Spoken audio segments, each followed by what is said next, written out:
Hi. A few months ago, in fact it was about 6 months ago, I sometimes put my name into Google just to see what comes up. And I got a bit of a fright because I found that there were 4 entries for Gray's online auctions selling 4 of my works. And the 4 works went for very small prices.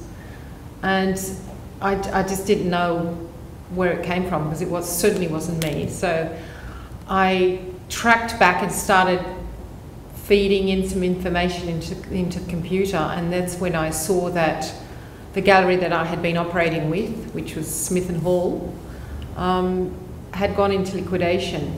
And so consequently I wrote to the gallery didn't exist anymore, so I wrote to the liquidators. And that's when they told me that no, I didn't have any right either over the paintings or over any of the money that they were sold for. So basically $10,000 worth of paintings had been transferred to someone else, and I must say that well, I've been fighting it ever since and still hasn't got anywhere. So that was my experience. Basically what Camille did when she brought her artworks to the gallery is she consigned them. And consigning is basically when you bring artworks to a gallery or to an agent with a view of this person selling them on your behalf as your agent. When you consign a work, usually, at least before the Act came into force, you as an artist do not transfer property, physical property, or what lawyers call title. You remain the owner of the artwork, which is in the possession of your gallery. So basically, in a situation such as that of Camille, when the gallery becomes insolvent, the liquidator who comes in and deals with the insolvency should assess what are the assets of the gallery. So it can be the furniture, it could be any artworks which have been sold to the gallery where title has passed, and should separate all the works consigned with it from the assets it actually owns, to which it has title. Only those assets that the gallery owns can be part of the assets which will be used to pay creditors. Obviously, something went very wrong in Camille's case because the liquidator didn't ascertain that the gallery did not have title to these pieces and just dealt with them as any other assets and sold them and used the proceeds to pay the other creditors of the gallery.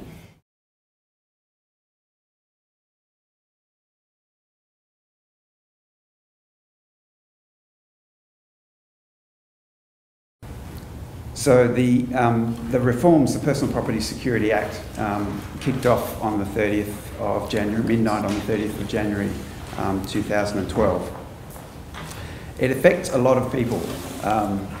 It affects consumers and businesses that are buying personal property, anyone who borrows or lends money, purchases or sells goods on consignment or on credit, retention of title.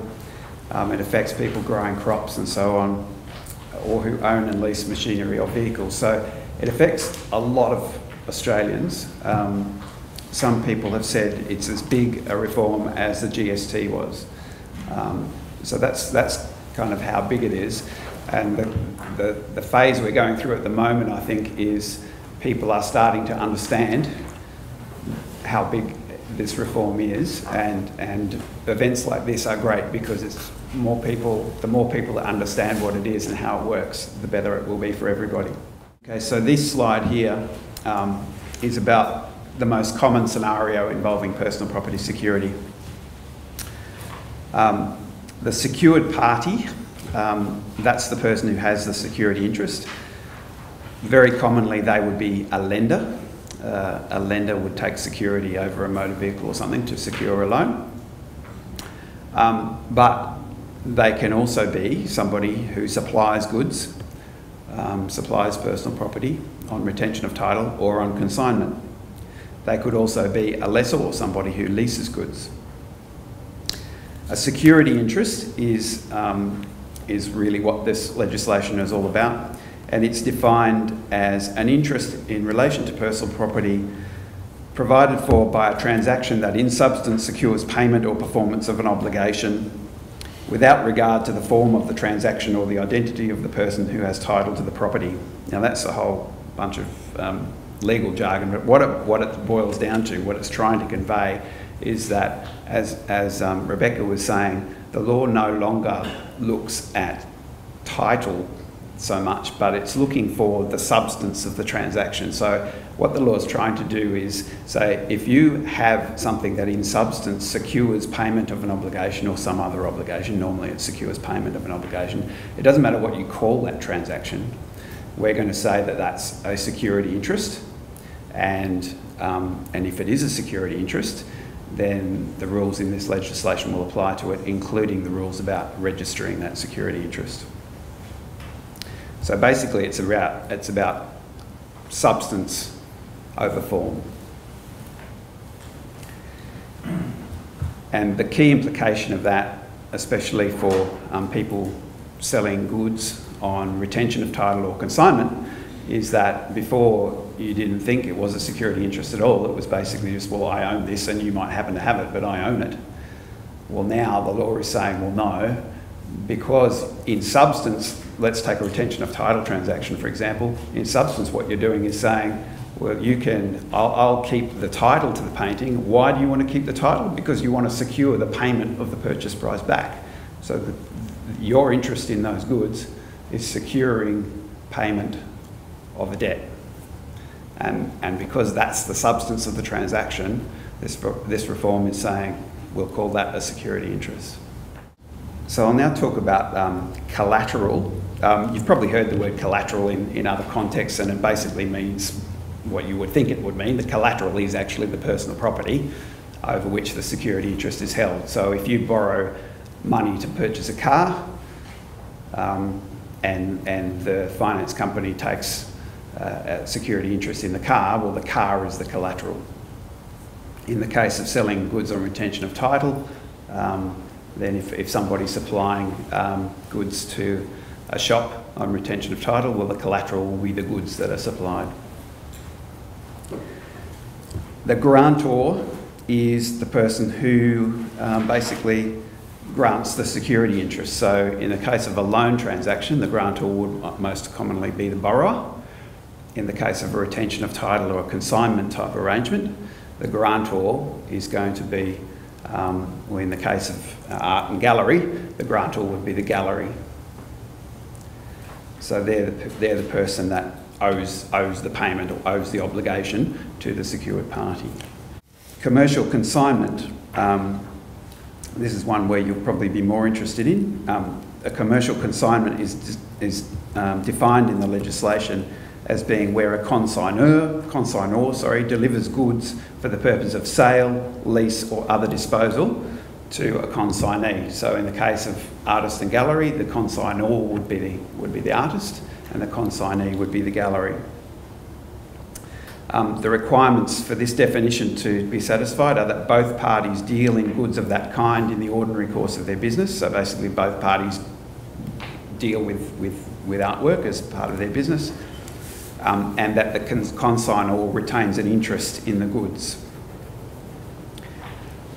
Carved out of that definition are goods delivered to an auctioneer or delivery to somebody that the creditors of that person generally know that they are dealing with goods